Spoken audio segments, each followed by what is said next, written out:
कान खोलकर सुन लो रे सब लोग, क्योंकि आज मैं तुम्हें वो रहस्य बताने जा रहा हूं जो तुम्हारे जीवन की दशा और दिशा दोनों बदल सकता है। 4 अगस्त कोई साधारण दिन नहीं है, बल्कि ये वो अंतिम अवसर है जब श्रावण मास का अंतिम सोमवार और साथ ही दशमी तिथि एक अत्यंत शुभ संयोग बना रही है। ऐसा संयोग जहां स्वयं महादेव सर्वेश्वर शिव अपने भक्तों को अंतिम विदाई से पहले वरदानों की वर्षा करते हैं। शिव महापुराण कहता है श्रावण मास में किया गया एक भी पुण्य कार्य सामान्य दिनों में किए गए 1000 कार्यों के बराबर फल देता है।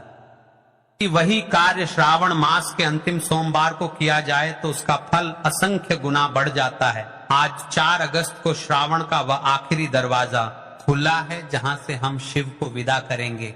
पर यदि उस समय तुमने 108 चावल के दाने और 1 हल्दी का दीपक अर्पित कर दिया तो समझे तुमने शिव को मन घर में जीवन में स्थायी रूप से बिठा लिया। हे माताएं, हे बहनें, यदि पूरे श्रावण में आप व्यस्त थीं, समय नहीं निकाल पाई, कोई उपाय नहीं कर पाई तो कोई बात नहीं, पर आज चूक मत करना क्योंकि ये अंतिम सोमवार है।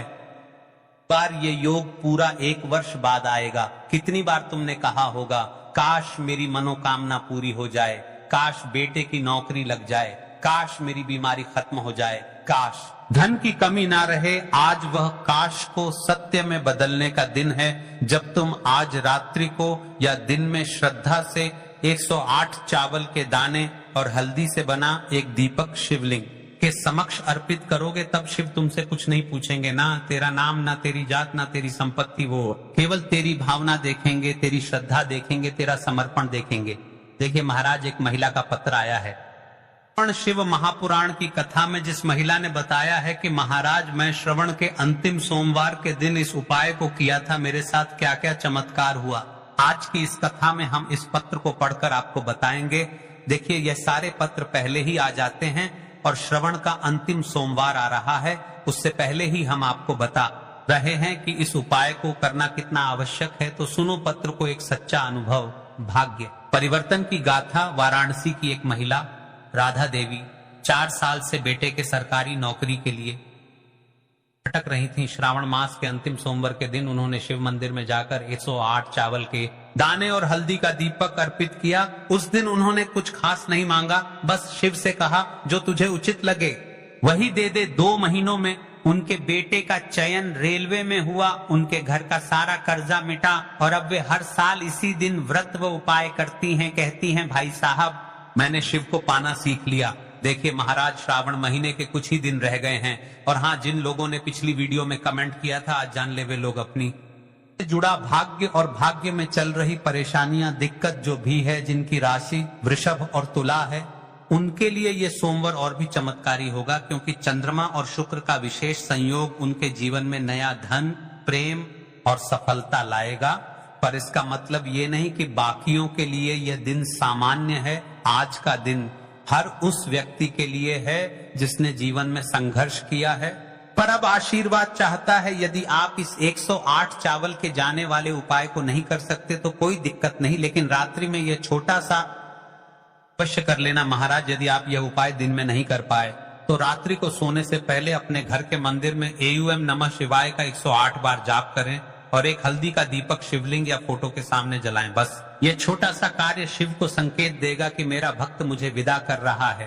प्रेम से, श्रद्धा से, समर्पण से। देखिए महाराज, श्रावण का अंतिम सोमवार है मित्रों। श्रावण का यह अंतिम सोमवार एक संपूर्ण समर्पण का दिन है। आज यदि तुमने मन से एयूएम नमः शिवाय कहा, लाया चावल अर्पित किए, तो शिव जी जाते जाते तुम्हें वो देकर जाएंगे जिसका तुमने बरसों से केवल स्वप्न देखा था। तो बोलो हर हर महादेव। देखिए यदि आप ऐसे ही हमारी रोज के उपाय वीडियो देखना चाहते हैं तो कमेंट बॉक्स में हाँ लिखें या हर हर महादेव लिखें। हम रोज डेली उपाय बताते रहेंगे। तो चलिए अब चलते हैं उसे विशेष और मुख्य उपाय की तरफ जो आपको कल के दिन करना।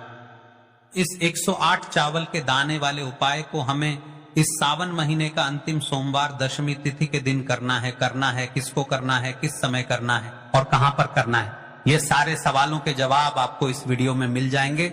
और जो ये वीडियो देखेगा भाई, उसको 108 चावल के दाने वाला उपाय जरूर करना चाहिए, क्योंकि इस दिन एक चावल के दाने का भी बहुत ही बड़ा और विशेष महत्व होता है। और जब बात आ जाए 108 चावल के दाने की, तो ये सोने पर सुहागा वाली बात हो जाती है। और यह एक बहुत ही उपाय हो जाता है इस सावन का आखिरी सोमवार दशमी तिथि का। तो अब दोस्तों इस 108 चावल के दाने वाले उपाय को आखिर करना किसको है, सबसे पहले हम लोग वह बात जान लेते हैं। तो देखो, घर की जो बड़ी माताएं बहनें होती हैं, उन माताओं बहनों में से कोई भी एक बड़ी माता बहन इस वाले उपाय को कर सकती है। और दोस्तों, अगर आप चाह तो अपने घर में से सभी सदस्यों को भी इस उपाय को करवा सकते हैं। अगर किसी व्यक्ति की खुद की कोई मनोकामना है, खुद की कोई दुख और परेशानी है जो कि वह अपने लिए करना चाहता है, इस वाले उपाय को तो वह खुद अपने लिए भी कर सकता है, क्योंकि आखिरी सोमवार है। बाकी अगर कोई घर में से ऐसा है जो कि अपने पूरे घर परिवार की सुख और शांति के लिए यह वाला उपाय करना चाहता है, तो भाई वह भी कर सकता है, उसमें भी कोई दिक्कत वाली बात नहीं है। कहने का मतलब यह है कि इस उपाय को हर एक सदस्य भी कर सकता है और पूरे घर परिवार के सदस्य के लिए घर की बड़ी माताओं बहनों में से कोई एक माता बहन भी कर सकती है। माताएं बहनें अगर घर में उपस्थित ना हो या वह ये वाला उपाय ना कर पा रही, फिर घर का कोई बड़ा सदस्य भी इस 108 चावल के दाने वाले उपाय को कर सकता है, चाहे फिर वह पुरुष ही क्यों ना हो, उसमें कोई भी दिक्कत वाली बात नहीं है। अब दोस्तों, इस 108 चावल के दाने वाले उपाय को हमें करना कहां पर है? हमें इसे शिव जी के मंदिर में जाकर करना है। बहुत सारे लोग प्रश्न करते हैं, हर एक उपाय को करते समय क्या हम इस उपाय को घर पर कर सकते हैं? तो इस वाले उपाय को आप घर पर नहीं कर सकते हो। इस वाले उपाय को करने के लिए आपको शिव जी के मंदिर ही जाना पड़ेगा। उसके बाद में दोस्तों अगला प्रश्न निकल कर आता है, वो ये आता है इस उपाय को लेकर कि आखिर इस उपाय को हमें किस समय करना है, सुबह के समय करना है कि शाम के समय करना है? तो देखो, इस वाले उपाय को आप लोग सुबह के समय भी कर सकते हो और शाम के समय प्रदोष काल में भी कर सकते हो। अब अगर आप पूछो कि भाई सबसे उत्तम समय कौन सा रहेगा इस 108 चावल के दाने वाले उपाय को करने का, तो हम आपसे बस यही कहेंगे कि इस उपाय को आप सुबह के समय करेंगे तो ज्यादा बेहतर होगा। बाकी अगर प्रदोष काल के समय भी करेंगे तो भी अच्छा होगा, उसमें कोई भी दिक्कत वाली बात नहीं है। तो अब दोस्तों, जो अगली सबसे बड़ी और महत्वपूर्ण बात आती है वह ये आती है कि सुबह अगर हम उपाय को करेंगे तो हमें कितने बजे से लेकर कितने बजे तक के बीच में करना है, और शाम के समय प्रदोष काल में करेंगे तो हमें कितने बजे से लेकर कितने बजे के बीच में करना है। तो देखो, सुबह जितनी जल्दी हो सके आप उपाय को करने की कोशिश करना। बाकी अगर किसी कारणवश लेट भी हो जाओ, थोड़ी देर भी हो जाए, तो 10 या 11 बजे तक उपाय कर लेना, पर 12 बजे से ज्यादा देरी ना हो, ठीक है? इस बात का ध्यान रखना। उसके बाद में दोस्तों, अगर शाम के समय प्रदोष काल की बात करें, प्रदोष काल का जो समय है होता है वह शाम के 6 बजे से शुरू हो जाता है। मतलब शाम के 6 बजे से लेकर 7 बजे के बीच का जो समय होता है, यह समय प्रदोष काल का समय होता है। पर अभी जो मौसम चल रहा है, इस मौसम में जो है शाम बहुत देरी से होती है, तो आप इस उपाय को 7 या 8 बजे के बीच में भी कर सकते हो। मतलब शाम के 6 बजे से रात 8 बजे के बीच में आप कभी उपाय को कर सकते हो, उसमें कोई भी दिक्कत वाली बात नहीं है। अब दोस्तों, यहाँ पर इस उपाय को लेकर एक और सबसे बड़ी बात यह निकल कर आती है कि इस 108 चावल के दानों को हमें लेना कहाँ से होता है, और हमें इस उपाय को करने के साथ में क्या और कुछ भी सामग्री ऐसी होती है जो शिव जी के मंदिर लेकर जाने पर डरती है। तो देखो, यहाँ पर हम आपको बता दें। सबसे पहले आप लोग ये जान लो कि ये जो 108 चावल के दाने वाला उपाय है, सिर्फ और सिर्फ आप उपाय की सामग्री लेकर कभी भी शिव जी मत जाना, क्योंकि हमें भगवान के सामने यह नहीं दर्शाना है कि अगर हम भगवान शिव जी के मंदिर आए हैं तो अपने फायदे के लिए आए हैं। तो इसीलिए जो भी पूजन सामग्री है, उपाय सामग्री है, 108 चावल के दाने, इसके साथ में आपको पूजन सामग्री भी जरूर लेकर जाना है। देखो, अगर सुबह के समय उपाय कर रहे हो तो सीधी सी बात है, 1 लोटा जल तो आप लेकर जाओगे ही जाओगे। वही 1 लोटा जल अगर मिट्टी का जल हो तो बहुत अच्छा रहेगा। का जल कैसे बनाया जाता है, इसके लिए हमने पहले से बहुत सारी वीडियोस बना दी है। आपके पास इस दिन एक आखिरी मौका रहेगा मिट्टी का जल शिव जी पर चढ़ाने का, और उपाय को करने का बहुत बड़ा आपको इस दिन फल मिलेगा। तो इसलिए इस दिन हो सके तो भाई मिट्टी का जल चढ़ाना, तो अपने साथ में कम से कम 1 लोटा जल तो आपको लेकर जाना ही जाना है। अगर मिट्टी का जल नहीं है तो घर का जल भी आप इस्तेमाल कर सकते हो। इसके अलावा जो भी पूजन सामग्री है, देखो 108 चावल के दाने ये अलग आपके, और जो आपकी पूजन सामग्री रहेगी वह अलग रहेगी। पूजन सामग्री में आप जो भी चीज लेकर जाना चाहे वह लेकर जा सकते हैं, उसमें कोई भी दिक्कत वाली बात नहीं है। वहीं अगर हम बात करें शाम के समय की, तो शाम के समय शिव जी पर जल नहीं चढ़ता है, इसीलिए शाम के समय आप लोग एक दीपक तैयार कर लें जो कि गोलबत्ती का, आटे का, शुद्ध देसी गाय का घी का होगा, है ना। इस बात का आप लोगों को ध्यान रखना है, और इस दीपक को आपको घर से जलाकर नहीं लेकर जाना है, भगवान शिव जी के में जाकर ही जलाना है। इस बात का भी आप लोगों को ध्यान रखना है। अब दोस्तों यहाँ पर हमें इस बात को समझना है कि ये 108 चावल के दाने हमें लेना कहाँ से है। क्या हमें दुकान से लेकर आना है या हमें अपने घर से लेना है या कहाँ से लेकर आना है और कौन से चावल लेना है, क्योंकि चावल भी बहुत प्रकार के होते हैं। तो देखो इन सभी सवालों के जवाब आप लोग एक बात में सुन लो कि भाई ये जो उपाय है, इस उपाय में आपको ये नहीं देखना है कि भाई कौन से चावल है कौन से चावल नहीं है। बस जो भी चावल ले रहे हो वो चावल ना सबूत होना चाहिए, मतलब साबुत होना चाहिए, टूटा हुआ नहीं होना चाहिए, कटा पिटा नहीं होना चाहिए। ये बात आपको ध्यान रखना है। बाकी आपका चावल बासमती हो या सादा चावल हो या कोई सा भी चावल हो, उसमें कोई भी दिक्कत वाली बात नहीं है। तो सीधी सी बात है कि आपके घर के रसोई घर में जहां पर आप भोजन बनाते हो, वहां पर जो भी चावल आपके उपस्थित हो, उन चावलों में से अपनी एक कटोरी भर लेना या एक मुट्ठी चावल अलग से निकाल कर रख लेना, क्योंकि हम 108 चावल ही यहाँ पर इस उपाय में लेने वाले हैं। ये चावल के दाने गिनकर निकालने पड़ेंगे। इस बात का आप लोगों को ध्यान रखना है। तो अपने उस चावल की कटोरी में से या चावल में से 108 ऐसे चावल के दाने आप लोग निकाल लो जो कि टूटे हुए ना हो, कटे पिटे ना हो, जिनमें कोई दाग ना लगा हुआ हो, है ना। अच्छे साबुत चावल के दाने 108 दाने आप लोग निकाल कर रख लो और इन्हें किसी भी एक कागज की पुड़िया में या किसी एक छोटी सी कटोरी में आप लोग रख लो, ताकि यह सुरक्षित रहे। आपके एक भी चावल का दाना इधर इधर उधर ना हो और आपका उपाय भी पूरा अच्छे से हो। जैसे ही आपका उपाय की जो सामग्री है 108 चावल के दाने ये तैयार हो जाते हैं, उसके बाद में आपको जो भी अपनी पूजन सामग्री है, सुबह के समय कर रहे हो तो एक लोटा जल या पूजन सामग्री जो लेकर जाना चाहो उसकी भी तैयारी कर लेना, और शाम के समय जा रहे हो तो भाई अपना जो दीपक है उसे तैयार कर लेना, ठीक है। और उपाय को करते समय शुद्धता का विशेष रूप से ध्यान रखना, ठीक है। सुबह सुबह स्नान करने के बाद ही उपाय को करने की आप लोग तैयारी करना।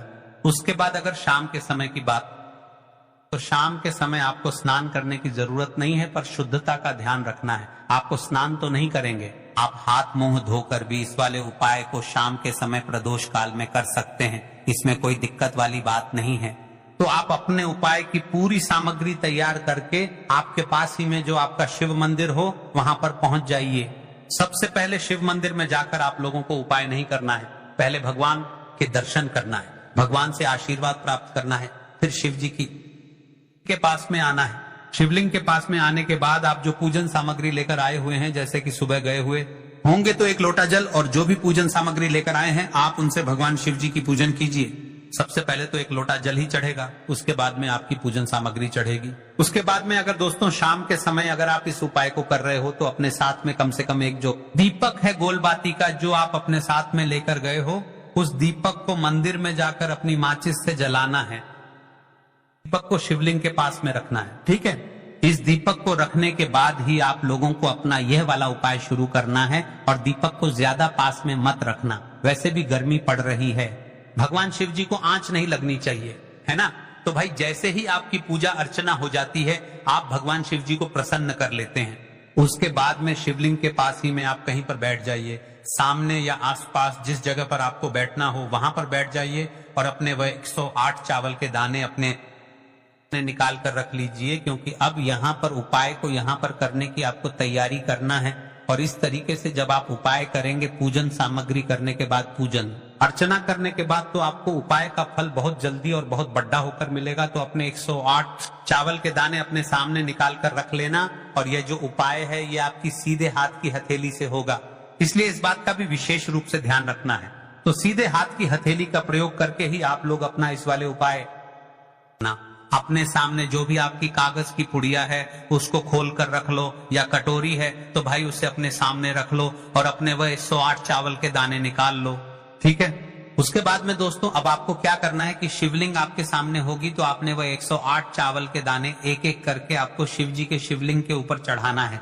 कहां पर चढ़ाना है? शिवलिंग के ऊपर चढ़ाना है, और कहीं पर भी नहीं चढ़ाना है। आपको अपने हथेली से तो शिवलिंग के ऊपर चढ़ाना है, भले ही फिर वह अपने जलाधारी पर गिर जाए या मतलब वहीं पर गिर जाए, उसमें कोई दिक्कत वाली बात नहीं है, पर आप चढ़ाओ शिवलिंग के ऊपर ही। तो आपको क्या करना है, अपना पहला चावल का दाना उठाना है, श्री शिवाय नमस्तुभ्यम बोलना है और शिवलिंग पर चढ़ा देना है। इसी तरीके से दूसरा चावल का दाना उठाए, शिवलिंग पर चढ़ाना है और मंत्र बोल देना है, और फिर तीसरा चावल का दाना उठाना है, श्री शिवाय नमस्तुभ्यम बोलना है और चढ़ा देना है। इसी प्रकार से आपको पूरे 108 चावल के दाने एक एक करके शिव जी के ऊपर चढ़ाना है और भगवान से प्रार्थना करते जाना है। मतलब प्रार्थना तो आपको आखिरी में करना है, पर हर एक चावल के दाने को चढ़ाते समय श्री शिवाय नमस्तुभ्यम जरूर बोलना है। उसके बाद ही में ये चावल का दाना शिवलिंग के ऊपर आपको चढ़ाना है। जैसे ही शिवलिंग के ऊपर चढ़ जाते हैं तो भाई उसके बाद में आपको क्या करना है, भगवान से अपनी मनोकामना बोलना है। मनोकामना भी कब बोलना है, जब आपका 108 चावल का दाना आपके सीधे हाथ की हथेली में हो और आप उसे खाने के लिए जा रहे हो। श्री शिवाय नमस्तुभ्यम बोलकर उस आखिरी चावल के दाने को शिवलिंग के ऊपर चढ़ा देना और भगवान से फिर अपनी वह मनोकामना बोल देना, जिस मनोकामना के लिए आप लोग अपना ये वाला उपाय कर रहे हो, जिस भी दुख और परेशानी के लिए आप लोग अपना ये वाला उपाय कर रहे हो। उसके बाद में जैसे ही आप अपनी मनोकामना बोल देते हो, आपका ये वाला उपाय पूरा हो जाता है। पर दोस्तों, उपाय को करने के बाद आप लोगों को 2 मिनट भगवान शिव जी के मंत्र का जाप जरूर करना है और का जाप करने के बाद भगवान से एक और बार प्रार्थना करना है अपनी मनोकामना के लिए या अपनी जो भी दुख और परेशानी है उसके लिए। इसके बाद में आप लोग भगवान को देखकर भगवान से प्रार्थना करके उनसे आशीर्वाद लेकर वहां से उठ सकते हैं और अपने घर पर जा सकते हैं। बस दोस्तों, यहाँ पर ये वाला उपाय पूरा हो जाता है। इस तरीके से जो भी व्यक्ति छोटी छोटी चीजों का ध्यान रखते हुए इस एक चावल के दाने वाले उपाय को करेगा, सी बात है उसे उसकी मनोकामना जल्द ही पूर्ण होगी और जो और परेशानी है वह भी बहुत ही जल्दी दूर होंगे। और दोस्तों, अगर आपको हमारी यह वीडियो पसंद आई हो तो हमारे इस वीडियो को लाइक और चैनल को सब्सक्राइब जरूर करें। हर हर महादेव, ओम नमः शिवाय। लेना है एक गोल बाती का दीपक। आप चाहे तो मिट्टी का ले सकते हैं या फिर घर से शुद्ध आटा मढ़कर उसका दीपक आप तैयार कर सकते हैं। इसके बाद आपको लेना है शुद्ध गाय का घी। अगर वह नहीं है तो कोई भी देसी घी इस्तेमाल कर सकते हैं, जिससे आपको दीपक प्रज्वलित करना है। देखो, अब यह सब सामग्री लेकर आपको जाना है। प्रदोष काल में आपके घर पर तुलसी जी के घेरे के पास में देखो, ये उपाय तो आपको अवश्य करना है। देखो, वहां पहुंचकर सबसे पहले वह दीपक आपको प्रज्वलित कर देना है और ओम नमो भगवते वासुदेवाय नमः का 11 बार जाप करना है। उसके बाद आपको अपने सीधे हाथ में थोड़ी हल्दी लेकर उस दीपक में अपना नाम और गोत्र बोलते हुए डाल देना है। उसके बाद माता लक्ष्मी से आपको प्रार्थना करना है कि हे महालक्ष्मी, हमारी सभी दुख तकलीफों को दूर करो। हे महादेव, हमारे सब दुख कष्टों को खत्म करो। इस भावना से आपको यह उपाय करना है। चलिए अब बात कर लेते हैं दूसरे उपाय की। दोस्तों, आप सभी जानते हैं कि सोमवार का दिन समर्पित होता है भगवान महादेव को, यानी कि भगवान पार्वती को सोमवार का दिन समर्पित होता है। और जब भी हम शिवलिंग के ऊपर कोई भी उपाय करते हैं तो इससे हमें एक साथ भगवान महादेव की और पार्वती की कृपा प्राप्त हो जाती है। दोस्तों, गुरुदेव ने बताया है कि गुरुवार सावन की सप्तमी तिथि के दिन किया जाने वाला यह